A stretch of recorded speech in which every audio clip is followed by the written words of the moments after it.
Yang terhormat Bapak-Bapak, Ibu-Ibu, salam Pancasila. Pada hari Rabu tanggal 15 Januari tahun 2025, saya akan mengomentari mantan Presiden Joko Widodo terkorupsi di dunia tahun 2024 versi OCCRP. Dilihat dari kekuasaan, hukum, dan finansial. Jurnalis internasional menuding Presiden Joko Widodo terkorupsi di dunia tahun 2024 versi OCCRP masuk nominasi ketiga.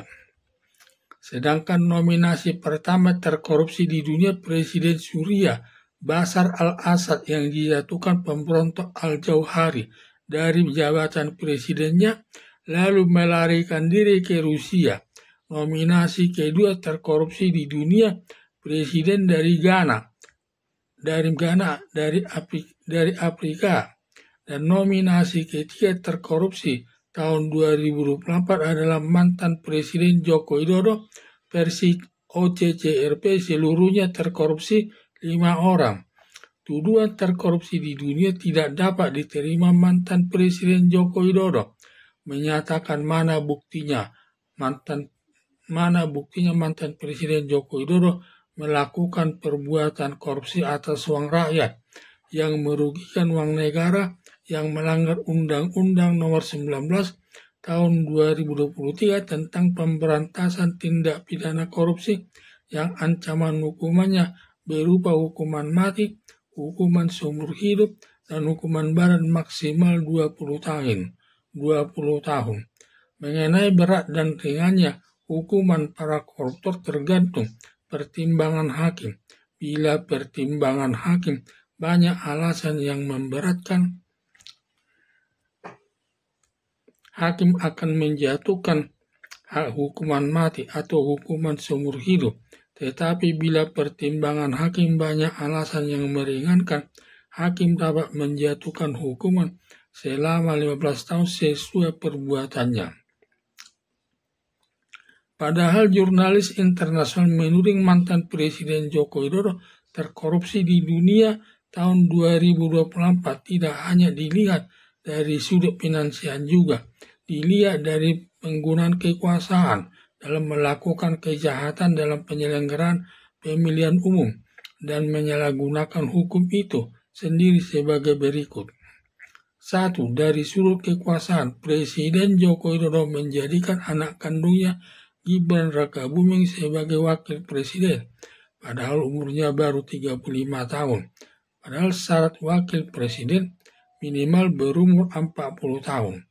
Untuk dapat memenuhi syarat wakil presiden, mantan Presiden Joko Widodo mendesak besarnya Anwar Usman selaku Ketua Mahkamah Konstitusi agar Gibran Rakabuming memenuhi syarat sebagai calon wakil presiden. Berdasarkan desakan mantan Presiden Joko Widodo, besarnya Anwar Usman mengeluarkan putusan Mahkamah Konstitusi nomor 90 tahun 2023 menjadikan Gibran Rakabuming memenuhi syarat sebagai wakil presiden. Padahal putusan Mahkamah Konstitusi nomor 90 tahun 2023 tidak sah, melanggar aturan DPR mengenai umur karena syarat calon wakil presiden minimal berumur 40 tahun. Hanya karena kekuasaan Presiden Joko Widodo, tidak ada aparat negara dan aparat penegak hukum baik jajaran kepolisian, Kejaksaan Agung, maupun Komisi Pemberantasan Korupsi tidak ada yang berani menyatakan putusan Mahkamah Konstitusi nomor 90 tahun 2023 tidak sah. Bila sampai ada yang berani menyatakan putusan Mahkamah Konstitusi nomor 90 tahun 2023 tidak sah, akan dipecat dari jabatannya, akan diganti dengan orang lain, berakibat dengan berat hati terpaksa Komisi Pemilihan Umum menerima Gibran Rakabuming sebagai wakil presiden mendampingi mantan Presiden Prabowo Subianto. 2. Menyalahgunakan hukum sebelum dilakukan pemilihan umum terkait calon presiden dan calon wakil presiden tahun 2024, terlebih dahulu Presiden Joko Widodo merubah peraturan bila seorang pejabat negara mengikuti calon gubernur maupun calon wakil presiden tidak terpilih bisa kembali memegang jabatan yang lama sebelum ikut pemilihan wakil presiden, wakil kepala negara. Sebelumnya diatur bila sedang menjabat bupati atau wali kota mengikuti calon gubernur harus melepaskan jabatan wali kota atau jabatan bupati dulu, lalu bisa mengikuti pemilihan calon presiden dan calon wakil presiden, dan bila tidak terpilih menjadi calon wakil presiden kembali kepada masyarakat. Aturan tersebut dibuat untuk kepentingan Gibran Rakabuming. Jika tidak terpilih sebagai wakil presiden, maka Gibran Rakabuming kembali menjabat wali kota Solo.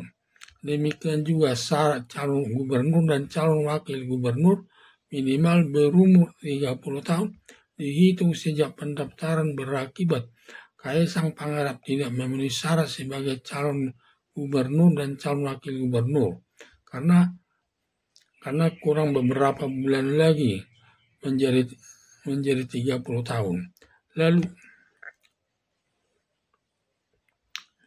Ketua Mahkamah Agung merubah aturan syarat umur calon gubernur dan calon wakil gubernur dengan syarat berumur 30 tahun dihitung sejak dipelantikan, sehingga Kaisang Pangarap memenuhi syarat calon gubernur dan calon wakil gubernur.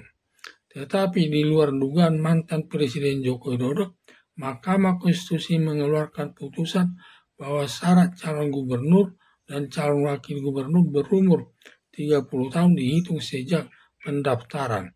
Kembali Kaisang Pangarap tidak bisa mengikuti pemilihan kepala daerah sebagai gubernur dan calon wakil gubernur. Melihat hal tersebut, mantan Presiden Joko Widodo menginjak-injak hukum, seenaknya merubah hukum demi kepentingan Gibran Rakabuming dan Kaisang Pangarap mengarah ke politik dinasti atau politik keluarga yang sangat bertentangan dengan prinsip negara hukum, di mana hukum itu sebagai panglima yang tertinggi dari semua lembaga negara, bahkan hukum itu lebih tinggi dari presiden atau lembaga kepresidenan yang diwujudkan lewat putusan hakim di pengadilan. 3. Finansial. Pengadaan bantuan sosial berupa beras senilai 450 triliun langsung dibagi Presiden Joko Widodo di depan Istana Negara kepada masyarakat pendukung calon Presiden Prabowo Subianto serta melibatkan Airlangga Hartarto selaku Ketua Umum Partai Golkar saat itu merangkap jabatan Menteri Koordinator Perekonomian, turut membagi-bagi bantuan sosial berupa beras kepada masyarakat di salah satu daerah Nusa Tenggara Barat. Demikian juga melibatkan Zulkifli Hasan, Ketua Umum Partai Amanat Nasional, merangkap jabatan Menteri Perdagangan, turut membagi bantuan sosial berupa beras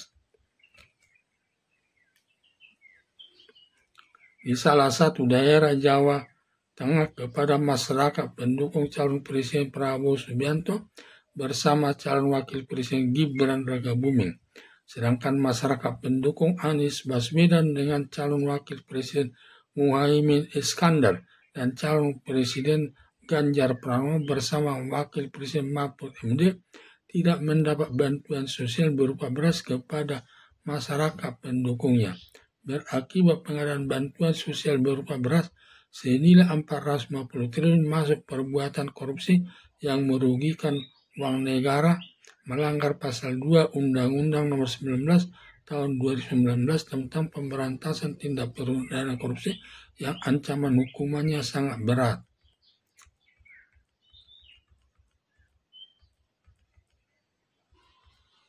Yang paling menentukan dari jurnalis internasional menuduh Presiden Joko Widodo terkorupsi di dunia tahun 2024 penyalahgunaan kekuasaan dengan menjadikan Gibran Rakabuming sebagai wakil presiden yang masih berumur 35 tahun.